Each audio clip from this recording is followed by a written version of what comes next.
दोस्तों, क्या आपके भी घुटने में दर्द रहता है? क्या आपको भी सीढ़ियाँ चढ़ने में काफ़ी तकलीफ़ होती है, फिर सीढ़ियाँ से उतरने में भी काफ़ी तकलीफ़ होती है? कभी आप मॉर्निंग वॉक पे चले जाते हैं तो बहुत ज़्यादा दर्द होने लगता है।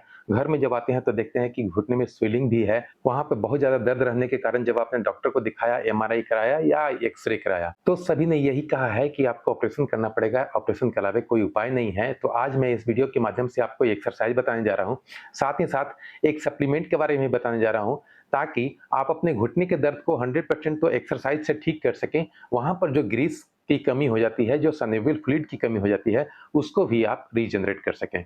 तो वीडियो को बिल्कुल अंत तक देखिएगा और इस एक्सरसाइज को अप्लाई ज़रूर कीजिएगा, क्योंकि शायद आपको नहीं मालूम होगा, यही एक्सरसाइज करके लगभग 40,000 लोगों ने अपने घुटने के दर्द को 100% ठीक किया ही है।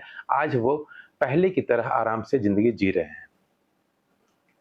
नमस्कार दोस्तों, मेरा नाम डॉक्टर मुकेश कुमार और आप देख रहे हैं संजीवनी हेल्थ सॉल्यूशन।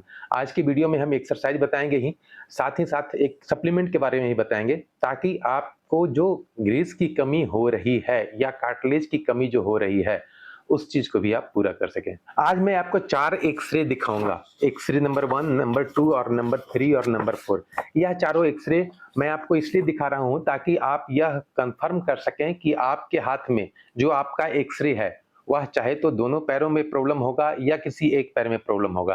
तो उसको देख करके आप यह पता कर सकेंगे कि आपका ऑस्टियोआर्थराइटिस का कौन-सा ग्रेड में आपका घुटना है। मैं स्क्रीन पर दिखा रहा हूँ यह फ़ोटो ताकि आप यह समझ सकें। यह जो आप स्क्रीन पर देख रहे हैं, यह ऑस्टियोआर्थराइटिस का ग्रेड 1 कहलाता है। इसमें देखेंगे कि थोड़ा-सा गैप में कमी आई है। आप जानते होंगे कि जब हमारा फीमर और नीचे टिबिया फिबुला के बीच में जो गैप होती है, उसमें हल्का कमी आती है, तो उसे हम ग्रेड 1 में कहते हैं, जो ऑस्टियोआर्थराइटिस का ग्रेड 1 कहलाता है। उसके अलावा इसमें जब गैप थोड़ा और ज़्यादा कम होने लगता है, तो उसे ग्रेड 2 कहलाता है और इसमें देखिए कि कंप्लीटली लगभग ग्रेड 3 में जा चुका है। कोई भी गैप बहुत नॉमिनल गैप दिखाई दे रहा है और जबकि ये देखेंगे तो ये कंप्लीटली सट चुका है, यानी कि स्टेज 4 में जा चुका है। यह तो मैं इसलिए दिखा दिया एक्स-रे ताकि आप भी यह कन्फर्म कर सकें कि आपका एक्स-रे जो है वो ग्रेड का कौन-सा ग्रेड में ऑस्टियोआर्थराइटिस है। मैं जो आज एक्सरसाइज बताने जा रहा हूँ यह ग्रेड 1 से लेकर के ग्रेड 4 सभी को यह करना ज़रूरी है। यह तो आपने समझ लिया कि आपका कौन-सा ग्रेड है। आप ग्रेड 4 में भी बहुत सारे कैटेगरी होते हैं, यानी कि वेरिएंट होते हैं। किसी-किसी का होता है कि दोनों घुटने का हड्डी सिर्फ सटा हुआ है। किसी-किसी का होता है कि दोनों घुटने का हड्डी वो एक दूसरे पर चढ़ा हुआ है और किसी का होता है कि दोनों हड्डी सटने की वजह से यहाँ पर ऑस्टियोफाइट निकल गया है, जिसको हम लोग अस्पर भी कहते हैं। तो वेरिएंट अलग हो सकता है, लेकिन वो भी हम उसे ग्रेड 4 में रखते हैं। तो आज इन सारी एक्सरसाइज से मैं 5 एक्सरसाइज बताने जा रहा हूँ। यह पाँचों एक्सरसाइज को कर करके ग्रेड 1 वाले तो 15 दिन 20 दिन के अंदर ठीक हो जाएँगे। ग्रेड 3 या ग्रेड 4 वाले हैं, थोड़ा-सा उन्हें 30 दिन या 45 दिन या 60 दिन करना पड़ सकता है। दोस्तों, ऑस्टियोआर्थराइटिस हो या रूमेटॉइड आर्थराइटिस हो, आप जानते होंगे कि रूमेटॉइड आर्थराइटिस में भी हमारा घुटने में दर्द होता है और वह हमें पता चलता है, उसका एक टेस्ट होता है आरए फैक्टर, यानी कि रूमेटॉइड फैक्टर का टेस्ट अगर पॉजिटिव आता है तो उसे हम रूमेटॉइड आर्थराइटिस कहते हैं। तो रूमेटॉइड आर्थराइटिस में भी सेम प्रॉब्लम होता है, क्योंकि रूमेटॉइड आर्थराइटिस तो है ही साथ हमारे ऑस्टियोआर्थराइटिस भी डेवलप कर जाता है, यानी कि गैप की कमी होने लगती है, वहाँ पर जो कार्टिलेज होता है वह खत्म होने लगता है। तो उसमें भी यह थेरेपी बहुत अच्छे से काम करता है। इस एक्सरसाइज को घर बैठे ही कर सकते हैं और इसे करके आप अपने घुटने के दर्द को 100% ठीक कर सकते हैं। दोस्तों, इसमें जो पहला एक्सरसाइज करना होता है, मैं कई वीडियो में पहले भी बता चुका हूँ। जो नए हैं उनके लिए मैं बताना ज़रूर चाहूँगा, क्योंकि जो पुराने हैं वो तो जानते होंगे। तो मेरा जो पहला एक्सरसाइज जो है वह किसी भी टॉवेल रोल, ये देख रहे हैं ना, टॉवेल रोल के ऊपर हम अपना पैर रखेंगे। रखने का मतलब सिर्फ यह है कि हमारा एडी है थोड़ा-सा सरफेस से ऊँचा रहे और उसे हम आराम से मूवमेंट करा सकें। अब ये मूवमेंट कराने के लिए हम पंजे को अपने तरफ खींचेंगे और फिर आगे की तरफ खींचेंगे, है ना? पहला जो है वो वार्म अप एक्सरसाइज कहलाता है। यह एक्सरसाइज नॉमिनल सभी लोग जानते भी हैं। इसको मैं एक्सरसाइज में नहीं काउंट कर रहा हूँ। यह भी हमें कम से कम 30 रिपीटेशन करना है। किसी-किसी को प्रॉब्लम होता है कि वह जब अपने तरफ खींचते हैं ना, तो काफ़ी यहाँ पे दर्द होने लगता है, तो वो सही से पूरा नहीं खींच पाते हैं। कोई चिंता की बात नहीं है, 2-3 दिन, 4 दिन जब ट्राई कीजिएगा ना, तो 5वें दिन से आराम से आप पूरा का पूरा आराम से आप अपना पंजा खींच सकेंगे और आगे भी खींच सकेंगे, ठीक है? तो इस तरह से हम अपना पैर को खींचेंगे आगे भी और पीछे भी। 30 रिपीटेशन इसे करना है। दूसरा जो एक्सरसाइज इसी में वार्म अप एक्सरसाइज है, जो कि हमको क्लॉकवाइज और एंटी क्लॉकवाइज करना है घुटने को इस तरह से, है ना। 10 रिपीटेशन क्लॉकवाइज हो गया और 10 रिपीटेशन एंटी क्लॉकवाइज हो गया। ठीक है, इस तरह से एक रिपीटेशन हुआ। इसी तरह से हमें 3 रिपीटेशन करना है ना। फिर से 10 बार इधर से और 10 बार इधर से। मैं जल्दी जल्दी बता रहा हूं ताकि ये सब एक्सरसाइज मैं पहले बता चुका हूं। ठीक है, तो ये 10-10 का हम 3 सेट कर लेंगे। उसके बाद फिर हमारा तीसरा एक्सरसाइज जो है या टॉवेल रोल है या फिर फोम होगा आपके पास। मैं पहले के वीडियो में ये भी बताया हूं, चाहे तो टॉवेल रोल का आप इस्तेमाल कर सकते हैं या फिर फोम रोल का इस्तेमाल कर सकते हैं। फोम अगर है तो अच्छी बात है, और नहीं तो फिर मैं जनरली टॉवेल रोल का भी इस्तेमाल कर सकते हैं। आप पटेला के जस्ट नीचे हम रखेंगे अपना टॉवेल को और इसी से हम नीचे प्रेस करने की कोशिश करेंगे। ठीक है, प्रेस किए, प्रेस करके हम 10 से 15 सेकंड तक रोकेंगे। उसके बाद फिर नॉर्मल, फिर से प्रेस किए, 10 से 15 सेकंड रोके और उसके बाद फिर नॉर्मल। इसी तरह से यह भी हमें कम से कम 30 रिपीटेशन करना है। यह हमारा तीसरा एक्सरसाइज हो गया। चौथा एक्सरसाइज करने के लिए यह जो टॉवेल रोल है ना, इसको हम थोड़ा सा टाइट बांध लेंगे। यानी कि ये जो है दोस्तों, 40 बरस उम्र होने के बाद हमारे शरीर में बहुत सारी कमियां होने लगती है, और उस कमी में सबसे जो महत्वपूर्ण है वह है हमारा कार्टिलेज का कमी होना, यानी कि घुटने में ग्रीस का कमी होना। कार्टिलेज को रीजनरेट करने के लिए मैं आपको एक ऐसे प्रोडक्ट को रिकमेंड करना चाह रहा हूं जो कंप्लीटली हर्बल है, नेचुरल है और कंप्लीटली वेजिटेरियन है। उस प्रोडक्ट का नाम है फाइटका फ्लैक्सी मूव। फाइटका फ्लैक्सी मूव यह नेचुरल प्रोडक्ट है जो हमारे घुटने में ग्रीस की कमी जो हो जाती है उसको पूरा करने में यह मदद करता है, क्योंकि इसमें ग्लूकोसामाइन HCl विद बॉस्वेलिया सेरेटा और रोज हिप पाउडर एक्सट्रैक्ट शामिल है। आप जानते होंगे, जब हमारे घुटने में ग्रीस की कमी होती है तो वहां पर उसको रीजनरेट करने के लिए ग्लूकोसामाइन HCl और बॉस्वेलिया सेरेटा यह दोनों मिल करके हमारे कार्टिलेज को रीजनरेट करता है। साथ ही साथ इसमें जो रोज हिप पाउडर एक्सट्रैक्ट शामिल है वह हमारे घुटने पर हो रहे स्वेलिंग, इंटरनल हो या एक्सटर्नल हो, उसको वह कम करने में मदद करता है। तो इसे खा करके भी हम अपने घुटने में कार्टिलेज की कमी को पूरा कर सकेंगे और उसमें जो स्वेलिंग हो रहा है उसको भी हम कम कर सकेंगे, ठीक कर सकेंगे। इसे कोई भी व्यक्ति खा सकता है जिसका उम्र 30 वर्ष से ऊपर है, और वैसी महिला जो प्रेग्नेंट हो या लैक्टेटिंग मदर हो, इसे खाने से पहले अपने डाइटिशियन से एक बार सलाह ले लेंगे। उसके बाद वो अलाउ करते हैं तो वो भी इसे आराम से खा सकते हैं। वैसे इसे सुबह नाश्ते के साथ 1 टैबलेट और रात के खाने के बाद 1 टैबलेट खाना होता है।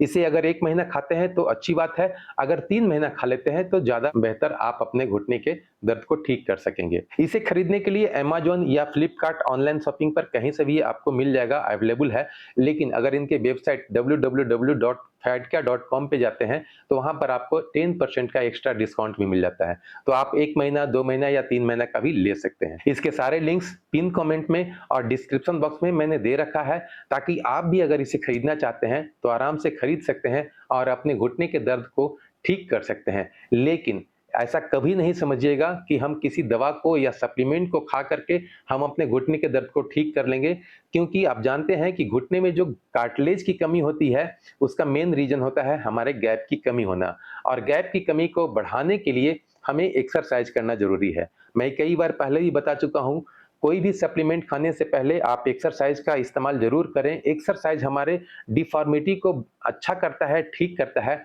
और उसके बाद जब हम सप्लीमेंट का इस्तेमाल करते हैं तो हमारे घुटने का दर्द ही नहीं बल्कि बॉडी के अन्य भागों में भी अगर किसी तरह का कार्टिलेज का प्रॉब्लम हो रहा है तो उसको भी वह रीजनरेट कर सके। टॉवेल रोल को हम अपने घुटने के नीचे डालेंगे और अपना घुटने, पैर को जितना आप अपना नजदीक ला सकें उतना लाएंगे। उसके बाद कोशिश करेंगे कि अपने हाथ से अपना बॉडी वेट इस पैर पे दे सके। ठीक है, अब देखेंगे कि मेरा पैर इस तरह से मुड़ा हुआ है और हमारा बॉडी वेट का लगभग आधा भार इस पैर पे है। 10 से 15 सेकंड तक इसी पोजीशन में रहेंगे और उसके बाद फिर धीरे धीरे नॉर्मल। ठीक है, इस तरह से फिर से मैं किया, 10 से 15 सेकंड तक रोका, फिर से नॉर्मल। फिर से एक बार दिखा दे रहा हूं। आप कोशिश करें कि आपका बॉडी वेट 35% या 50% या 60% आगे इस घुटने के ऊपर पड़े, ताकि यहाँ पर जो गैप की कमी होती है, यह गैप की कमी में थोड़ा-सा ढीलापन हो, यानी कि वहाँ पर जो हड्डियाँ सट रही है वो धीरे-धीरे थोड़ा-सा बढ़े। यह हो गया हमारा चौथा एक्सरसाइज। 5वां एक्सरसाइज वैसे व्यक्ति कर सकते हैं जिनको घुटने में टेढ़ापन आ गया है, यानी कि बो लेग हो गया है। बहुत सारे लोगों को आप देखा होगा कि हमारा पैर टेढ़ा हो के जाता है। तो टेढ़ा होने के क्रम में क्या होता है कि हमारा भार बिल्कुल इस घुटने पर जब पड़ता है तो घुटना बाहर की ओर निकल जाता है और पैर अंदर की ओर, तो बो लेग कहते हैं। तो वैसे व्यक्ति जिनको ऑस्टियोआर्थराइटिस का बो लेग भी हुआ है, वह यह एक्सरसाइज भी करेंगे। ठीक है, ये हम टॉवेल रोल को नीचे यहाँ पर रख लेंगे। जस्ट हम अपने घुटने के नीचे टॉवेल रोल को रख लिए और इस पैर को सीधा रखेंगे। अब पैर को सीधा तो रखेंगे, साथ ही साथ इस पैर का भार भी हम इस पैर पर देंगे, है ना।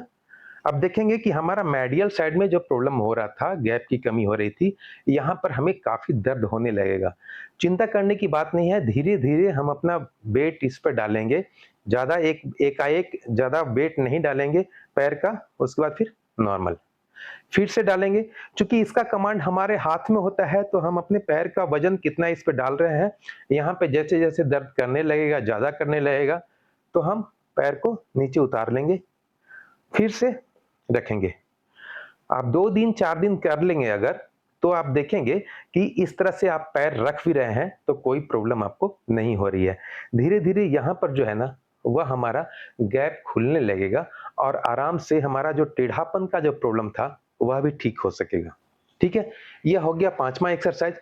एक छठा एक्सरसाइज मैं आपको एक टिप के बारे में बता दे रहा हूँ, उसको भी अगर आप कर लेंगे ना, तो मैं समझता हूँ कि उससे आप काफी हद तक अपने घुटने के दर्द को, साथ में आपका जो हैमस्ट्रिंग मसल्स और VMO मसल्स को आप काफी हद तक उसे भी मजबूत कर सकेंगे। उसके लिए 1 केजी का वजन का कोई भी पैकेट, आप नमक का पैकेट का इस्तेमाल कर सकते हैं या सर्फ का पैकेट का इस्तेमाल कर सकते हैं। मैं ये बालू का पैकेट बना कर रखा हूं ताकि मैं आपको डेमो के रूप में दे सकूं। ये अपने घुटने के नीचे यानी कि एंकल के पास इसे बांध लेंगे। इस तरह से बांध लिए। अब हम लेट करके और करवट होकर के, है ना, करवट होकर के अपने पैर को हम ऊपर की ओर उठाएंगे और 10 से 15 सेकंड रोकेंगे इस तरह से। ठीक है, जितना हमसे उठ रहा है पैर सीधा रखेंगे, उसके बाद फिर 10 से 15 सेकंड रोकेंगे, उसके बाद फिर धीरे धीरे नॉर्मल। फिर से ऊपर उठाए, 10 से 15 सेकंड रोकेंगे। आप देखेंगे यहां पर यानी कि हैमस्ट्रिंग मसल्स जो हमारा होता है उसमें काफी मजबूती आएगा इस एक्सरसाइज से। फिर नॉर्मल, फिर उठाए, 15 सेकंड रखे, फिर से नॉर्मल। यह हैमस्ट्रिंग मसल्स को और VMO मसल्स को मजबूत करने के लिए यह एक्सरसाइज जरूरी है। दोस्तों, इसमें अगला एक्सरसाइज करने के लिए हम अपने पैर पे जो 1 केजी का वजन बांधे हैं उसको बांधे रखेंगे, अपने दोनों हाथों से जंग को पकड़ लेंगे, इस तरह से पकड़ लेंगे। अब अपने पैर को सीधे ऊपर करेंगे जितना हम ऊपर कर सकें। ठीक है, इस तरह से किए।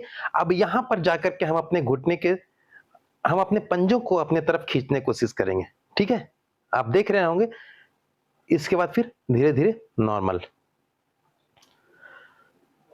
फिर से ऊपर पहुंच गए, उसके बाद पंजे को अपने तरफ खींचेंगे। इससे क्या होगा, हमारा हैमस्ट्रिंग मसल्स काफी मजबूत होगा और इसे हम मजबूत कर लेंगे तो हमारा घुटने में दर्द बहुत दिनों तक कभी होने वाला नहीं है। तो हमें इस एक्सरसाइज को भी जरूर कर लेना चाहिए। क्योंकि आप जानते होंगे घुटने में अगर दर्द होता है तो हम बहुत ज्यादा काम नहीं कर पाते हैं और करना भी नहीं चाहिए। लेकिन बैठ करके आप एक्सरसाइज कर लेते हैं, एक्सरसाइज पर जितना टाइम आप देते हैं उतना टाइम आपको फायदा ही करता है। आप दिन भर में 2 बार एक्सरसाइज जरूर करें, सुबह भी करें और शाम भी करेंगे। यह एक्सरसाइज को भी हमें कम से कम 30 रिपीटिशन जरूर करना है। और इस तरह से पकड़ करके जब हम ऊपर ले जा रहे हैं, अपने पंजों को रोक रहे हैं, अपने तरफ खींच रहे हैं, तो 2-3 सेकंड, 5 सेकंड तक कम से कम रोके रखें, उसके बाद फिर नॉर्मल। ठीक है, फिर से ऊपर ले गए पंजे को अपने तरफ, फिर नॉर्मल। ठीक है, तो इन सारी एक्सरसाइज को करके हम अपने घुटने के दर्द को 100% ठीक कर सकते हैं। दोस्तों, उम्मीद है वीडियो अच्छा लगा होगा। वीडियो अच्छा लगा तो वीडियो को लाइक करें, सब्सक्राइब करें, अगर चैनल पर नए हैं तो बेल आइकन को दबाकर ऑल नोटिफिकेशन ऑन कर लें ताकि भविष्य में आने वाला हर वीडियो आप तक सबसे पहले पहुंच सके। मिलते हैं अगले वीडियो में, तब तक के लिए जय हिंद, जय भारत।